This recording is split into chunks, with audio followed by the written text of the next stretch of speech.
Assalamualaikum warahmatullahi taala wabarakatuh. Saya Gilang Ali Pratama dari PAI 4B. Saya di sini akan memenuhi tugas kuliah mata kuliah filsafat dan saya akan meresume bab 8 sampai bab 13. Bab 8 yaitu tentang materi pendidikan multikultural. Pendidikan multikultural adalah suatu pendekatan progresif untuk melakukan transformasi pendidikan yang secara menyeluruh, membongkar kekurangan, kegagalan, dan praktik-praktik diskriminatif dalam proses pendidikan. Multikultural didasarkan pada gagasan keadilan sosial dan persamaan hak dalam pendidikan. Sedangkan dalam doktrin Islam sebenarnya tidak membeda-bedakan etnik, ras, dan sebagainya. Dalam pendidikan, manusia semuanya adalah sama. Yang membedakan adalah ketakwaan mereka kepada Allah Subhanahu wa taala. Dalam Islam, pendidikan multikultural mencerminkan sebagaimana tingginya penghargaan Islam terhadap ilmu pengetahuan dan tidak ada perbedaan di antara manusia dan di bidang ilmu. Pendidikan multikultural seharusnya memfasilitasi proses belajar mengajar yang mengubah perspektif monokultural yang esensial, prasangka dan diskriminatif ke perspektif multikulturis yang menghargai keberagaman dan perbedaan, toleran dan sikap terbuka. Perubahan paradigma semacam ini menurut transformasi yang tidak terbatas pada dimensi kognitif belaka. Selanjutnya bab 8 yaitu tentang materi pendidikan Islam menurut Ibnu Khaldun. Ibnu Khaldun yang biasa dikenal sebagai salah satu seorang pakar sains Islam, bapak ilmu sains sejarah atau sejarawan muslim, sebagai filosof, ekonom, politisi sekaligus pendidik. Ia dikenal sebagai bapak sosiolog pendidikan, bukan hanya proses belajar mengajar yang dibatasi oleh ruang dan waktu, akan tetapi pendidikan merupakan proses di mana para peserta didik mampu menghayati, menyerap, bukan menangkap dari peristiwa-peristiwa alam sepanjang zaman. Maka dari itu beliau menegaskan bahwa ilmu dan pendidikan merupakan gejala sosial yang menjadi ciri khas jenis insani.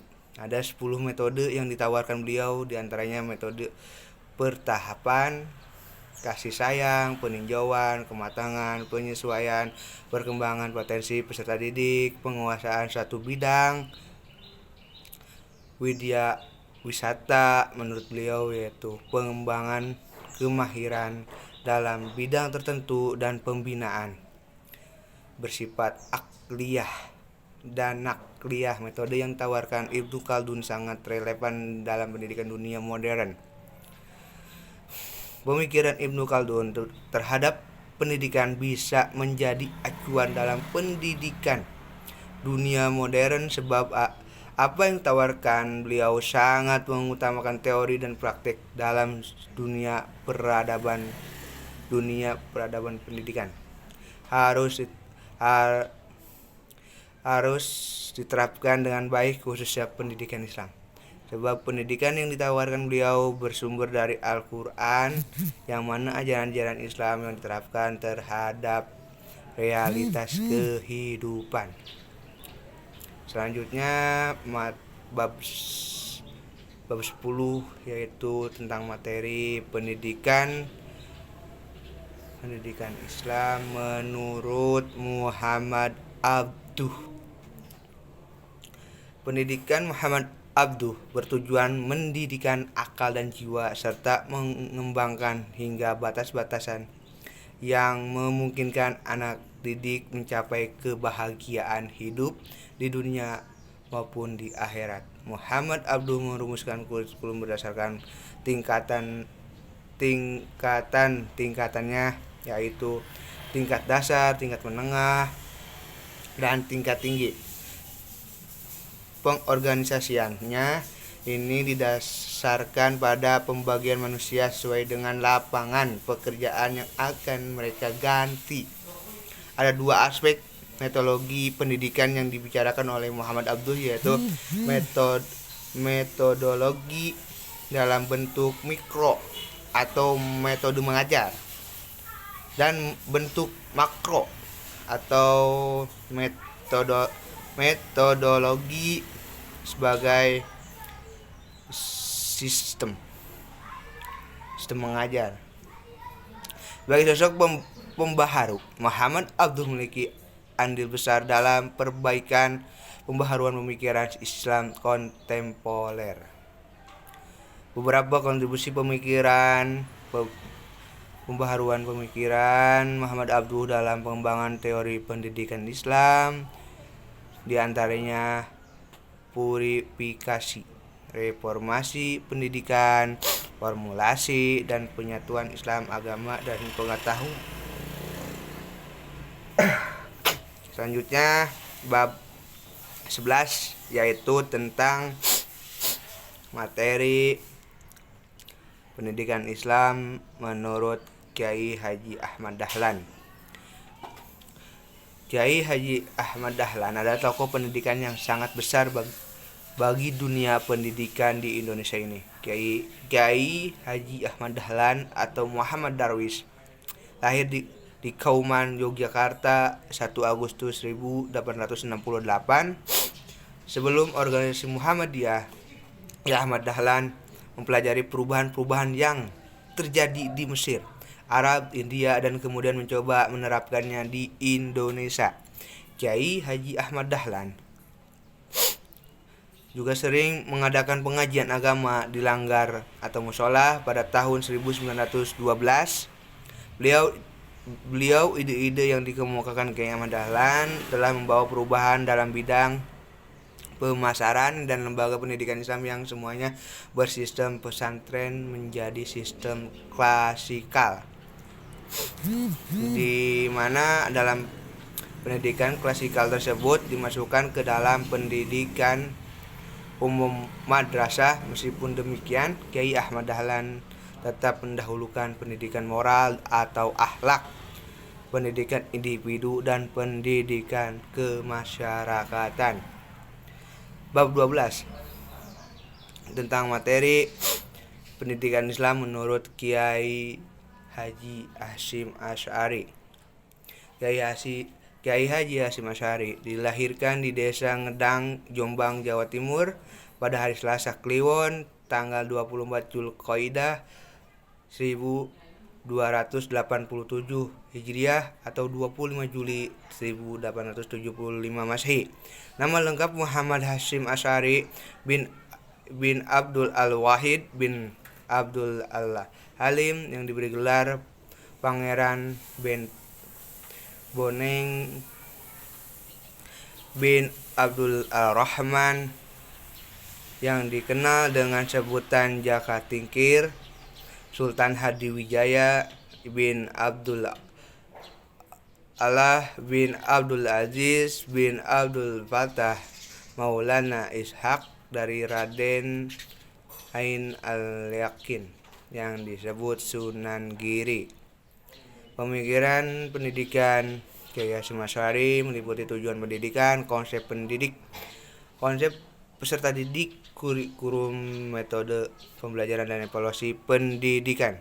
Di antaranya karya-karya Kiai Hasyim Asy'ari adalah Adab Alim wal Alim Muta'alim Fima Yahtaj ila Al-Muta'alim Fi Ahwal Ta'lum wal Ma'yataqob Diyada Ta'liqat Rada Fina Manjuhat Al-Syekh Al-An Tabihat Al-Wazib Liman Yatsha Al-Maulid Al-Munkarat Al-Risalat Al-Jam'at fiha ahmal al-wahta wal asyirah al-sa'at bayan al-sunnah wal al-bid'ah. Relevansi pemikiran beliau adalah pemikiran beliau tentang perpaduan antara pesantren yang tradisional dengan sekolah barat. Hal tersebut menunjukkan bahwa beliau merupakan tokoh yang berusaha memelihara tradisi turun-menurun dari pondok pesantren, juga mengembangkan pendidikan keilmuan di pondok pesantren. Dalam menuntut ilmu, peserta didik hendaknya berniat suci menuntut ilmu dan untuk mengamalkannya, mengembangkannya dan melestarikannya nilai-nilai Islam, bukan sekedar menghilangkan kebodohan. Niatnya demi mencari ridho Allah Subhanahu wa taala. Selanjutnya yang ke-13 yaitu materinya tentang pendidikan Islam. Persatuan Pendidikan Islam. Menurut Persatuan Pendidikan Islam, pada dasarnya perhatian Persis ditujukan terutama pada penyebaran paham Al-Quran dan Sunnah. Hal ini dilakukan melalui berbagai aktivitas, diantaranya dengan mengadakan pertemuan-pertemuan umum, tabligh, khutbah, kelompok studi, tadarus, pendirian sekolah-sekolah atau pesantren, penerbitan majalah-majalah dan kitab-kitab, serta berbagai aktivitas keagamaan lainnya. Peran Persib sangatlah salah satu organisasi Islam sangatlah besar. Misalnya dalam bidang pendidikan, ialah dengan menyelenggarakan kelas pendidikan akidah dan ibadah bagi orang dewasa.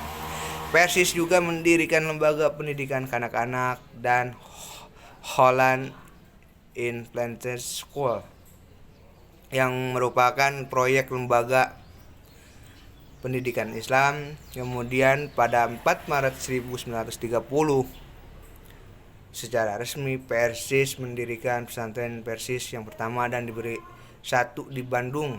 nomor 1 di Bandung. Dalam perkembangannya, Persis mengkoordinasi pesantren-pesantren dan cabang-cabang dan lembaga-lembaga pendidikan yang tersebar di cabang-cabang Persis. Dalam bidang penerbitan, Persis banyak menerbitkan buku-buku dan majalah-majalah. Melalui penerbitan ini, Persis menyebarluaskan pemikiran dan ide-ide mengenai dakwah tajdid. Sekian dan terima kasih. Mohon maaf bila ada banyak kekurangan dan salah-salah kata, mohon dimaafkan. Wassalamualaikum warahmatullahi taala wabarakatuh.